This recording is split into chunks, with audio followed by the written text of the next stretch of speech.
Praslin, the island of palms, Seychelles. Presented by Holidays on Shoestrings.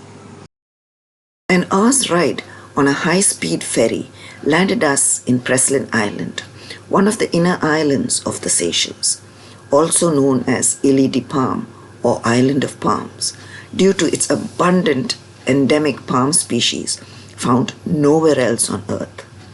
It lies 44 kilometers northeast of Mahé and is the second largest island of the archipelago. It is 12 kilometers long and 4.6 kilometers wide, and inhabited by merely 6,500 people. It is one of the most popular islands with the tourists, as it is close to a lot of the smaller interesting islands that we could visit. The island of Praslin is an amazing tropical paradise, complete with abundant wildlife, majestic takamaka trees, and the wild nature trails. The palm tree-lined amazing beaches, like all of the Seychelles, are world famous for their impressive granite boulders, the fine white sandy beaches with shallow waters, high tide snorkeling spots, and the dreamlike clear blue waters. In fact, it has some of the most beautiful in the archipelago. Coco Beach, also sometimes referred to as Annecy Walbert, is the most popular beach on Praslin. While strolling down this beach, there's a spot with 2 bent palm trees that make for a perfect photo location and very popular with most tourists. My first stop was Praslin Museum, a privately owned museum located near the Coco Beach on the north coast of Praslin Island. It's an ideal place to get an insight into Seychelles traditions and culture. The museum hosts also provide knowledge of endemic and medicinal plants found in the Seychelles. After arriving at the museum, I was offered a refreshing passion fruit drink. Boasting the only fully functional traditional kitchen, the Praslin Museum is a must visit. There's a wide range of activities to do there, some a little more out than the others, including feeding their pet fruit bats. I was told that the door is kept closed during the day only for their safety and left open after dusk for them to fly off. Taken around the museum, everything was explained to me.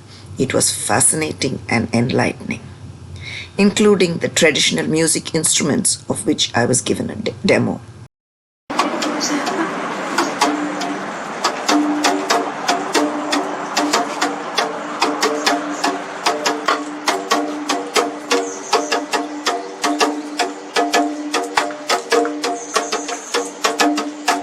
After which I was given a short lesson on how to properly peel a coconut, break it and scrape it.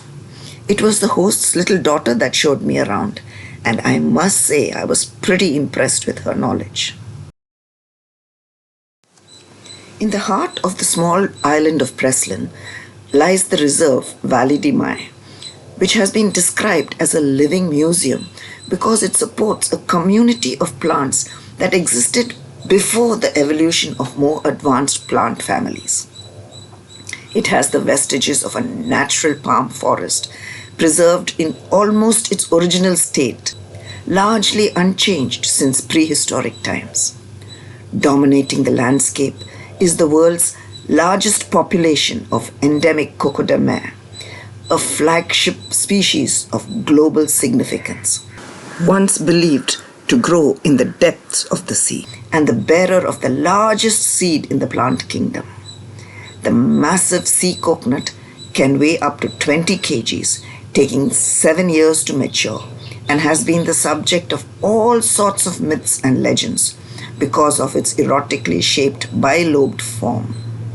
While we had spotted the occasional coco-de-mer palm on the surrounding islands, including Curios, the Valley de Mahé Natural Reserve offered one of the best experiences.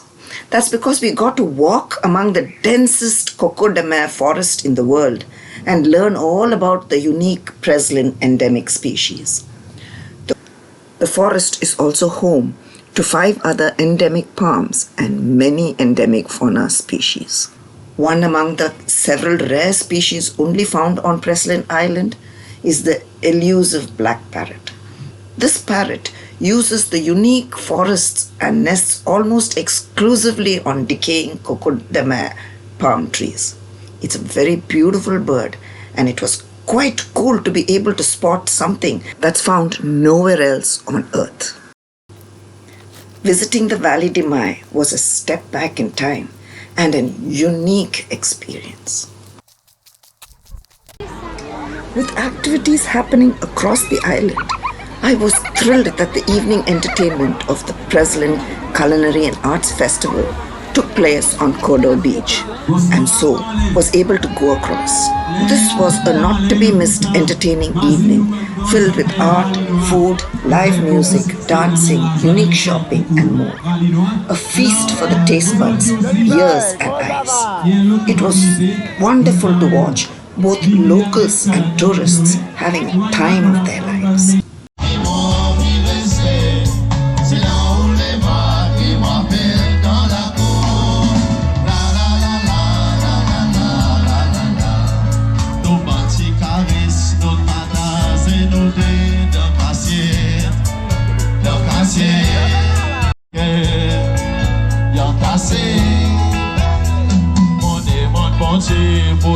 Thank you for watching. If you like this video, give it a thumbs up, subscribe, and tell your friends about it.